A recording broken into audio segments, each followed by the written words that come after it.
आज की मीडिया को बहुत ही अच्छे से पता है कि कौन से न्यूज़ में किस टाइप का कब और कौन सा मसाला लगाना है। इनकी हेडलाइन ऐसी होती है ना कि एलियन भी खुद पढ़ के शॉक्ड हो जाए। और पता है, बड़े अक्षरों में लिखते हैं कि बड़ा खुलासा हुआ, देश अब खतरे में है। देखो, खतरे में देश नहीं बल्कि तुम्हारी टीआरपी है। अब इनकी भी कुछ मजबूरियां हैं, क्योंकि आजकल रोजगार और टीआरपी की मार है। क्योंकि जो कभी सच था वो आज इनका व्यापार है। देखिए, लोग करोड़ों रुपए लगा के इतने बड़े न्यूज चैनल खड़ा करके फिर भी लोग किसानों और बेरोजगारों की बात करेंगे तो कैसे चलेगा। यहाँ सच नहीं बिकता है, बिकता तो बस ड्रामा है, क्योंकि चिल्लाने से सच्चाई नहीं बदल जाती। शायद मैंने सुना था कि मीडिया लोकतंत्र का चौथा स्तंभ था, पर अब वो टूट चुका है। इसलिए जरूरत है तो बस इसे रिपेयर करने की।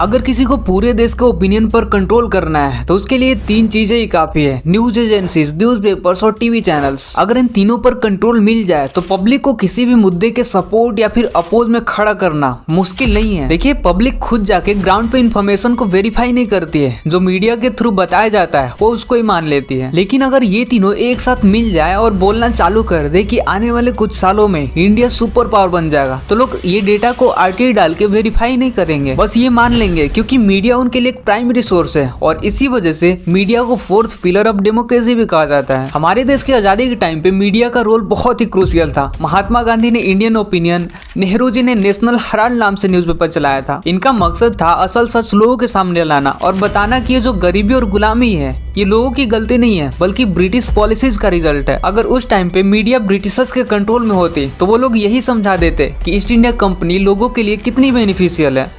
जब मुकेश ने उस नेता के कारनामे को एक्सपोज किया तो उस नेता ने इसको डिनर पे बुलाया और अगले दिन इस रिपोर्टर की बॉडी एक सेप्टिक टैंक में मिली। एक्चुअली बस्तर का रहने वाला एक यंग जर्नलिस्ट मुकेश चंद्राकर, जो कि जर्नलिस्ट बनने से पहले एक मैकेनिक था, तो बीजापुर में एक रोड कंस्ट्रक्शन का काम चल रहा था और इसका ठेकेदार मुकेश का कजन सुरेश चंद्राकर था। तो इसके ऊपर तक काफी अच्छी पहुंच थी। तो इन लोगों ने जिस टेंडर का कॉस्ट 50 करोड़ था उसको डबल सीधे 120 करोड़ करके बाकी के पैसे खुद के ही जेब में रख लिए। तो इसी चीज को मुकेश ने 25 दिसंबर 2024 को ऑन ग्राउंड रिपोर्टिंग करके एनडीटीवी पर लाइव चला दिया, जिसकी वजह से ये स्कैंडल हाईलाइट में आता है और गवर्नमेंट इस पर इंक्वायरी बिठा देती है। उसके बाद 1 जनवरी 2025 को मुकेश को डिनर के बहाने सुरेश अपने घर बुलाता है और फिर बीच में इनके बीच बहस हो जाती है और इन लोगों ने आयरन रॉड उठा के मुकेश के सर पे मार दिया, जिसकी वजह से उनकी ऑन द स्पॉट डेथ हो जाती है। इसके बाद मुकेश के घर वाले जैसे ही थाने में मिसिंग रिपोर्ट फाइल करते हैं, वैसे ही स्टेट गवर्नमेंट एक स्पेशल इन्वेस्टिगेशन टीम बनाती है, जिसको आईपीएस मयंक गुर्जार लीड कर रहे थे। अब इसके बाद कॉन्ट्रैक्टर के ड्राइवर के घर जाते हैं और सैकड़ों नंबर ट्रैक करके